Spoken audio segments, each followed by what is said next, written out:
ದೇವರ ಪೂಜೆಯನ್ನು ಮಾಡುವಾಗ ಕಡ್ಡಾಯವಾಗಿ ದೀಪವನ್ನು ಬೆಳಗುವ ಸಂಪ್ರದಾಯವಿದೆ. ಆದರೆ ನಾವೇ ಸ್ವತಃ ದೇವರ ದೀಪವನ್ನು ಆರಿಸುವುದು ಶುಭವಲ್ಲವೆಂದು ಹೇಳಲಾಗುತ್ತದೆ.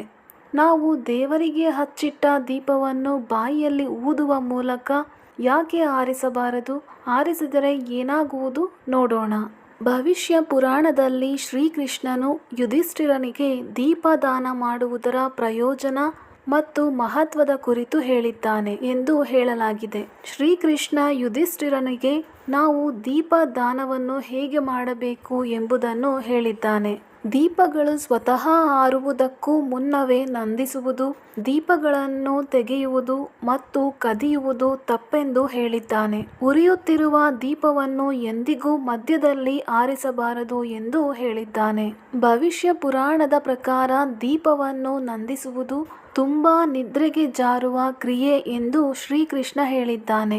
ದೀಪ ಆರಿಸುವವನು ಒಂದು ಕಣ್ಣನ್ನು ಹೊಂದಿರುವವನಾಗುತ್ತಾನೆ ಮತ್ತು ದೀಪವನ್ನು ಕದಿಯುವವನು ಕುರುಡನಾಗುತ್ತಾನೆ ಎಂದು ಶ್ರೀಕೃಷ್ಣ ಪರಮಾತ್ಮನು ಹೇಳಿದ್ದಾನೆ.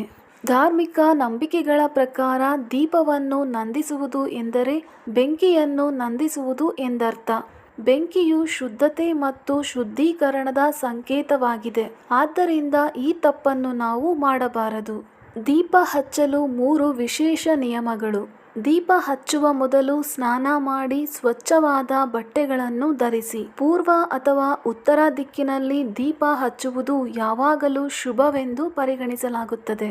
ಧಾರ್ಮಿಕ ಆಚರಣೆಗಳಲ್ಲಿ ತುಪ್ಪದ ದೀಪವನ್ನು ಶ್ರೇಷ್ಠವೆಂದು ಪರಿಗಣಿಸಲಾಗುತ್ತದೆ.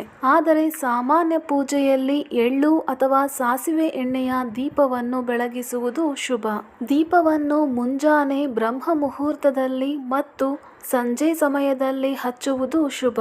ದೀಪವನ್ನು ಬೆಳಗಿದ ನಂತರ ತಪ್ಪಿಯೂ ಆ ದೀಪವನ್ನು ಮಧ್ಯಕ್ಕೆ ನಂದಿಸಬಾರದು.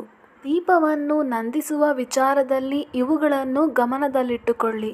ಹಿಂದೂ ಸಂಪ್ರದಾಯದಲ್ಲಿ ಬಾಯಿಯಲ್ಲಿ ಊದುವ ಮೂಲಕ ದೀಪವನ್ನು ನಂದಿಸುವುದು ಕೆಟ್ಟ ಶಕುನವೆಂದು ಪರಿಗಣಿಸಲಾಗುತ್ತದೆ.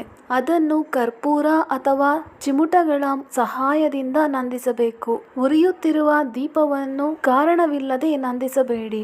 ಕೈಗಳಿಂದ ಗಾಳಿಯನ್ನು ಬೀಸುವ ಮೂಲಕ ದೀಪವನ್ನು ಆರಿಸಿರಿ ಅಥವಾ ಯಾವುದೋ ಒಂದು ಶುದ್ಧ ತಟ್ಟೆಯ ಸಹಾಯದಿಂದ ಕೂಡ ದೀಪವನ್ನು ನಂದಿಸಬಹುದು. ದೇವರ ದೀಪ ಕೆಳಗೆ ಬೀಳುವುದು. ಪೂಜೆ ಮಾಡುವಾಗ ದೇವರ ದೀಪ ಕೆಳಗೆ ಬಿದ್ದರೆ ಅದು ಅಶುಭವಾಗಿರುತ್ತದೆ. ದೇವರ ದೀಪ ಕೆಳಗೆ ಬಿದ್ದರೆ ಅದು ದುರಾದೃಷ್ಟದ ಸೂಚನೆಯಾಗಿರುತ್ತದೆ.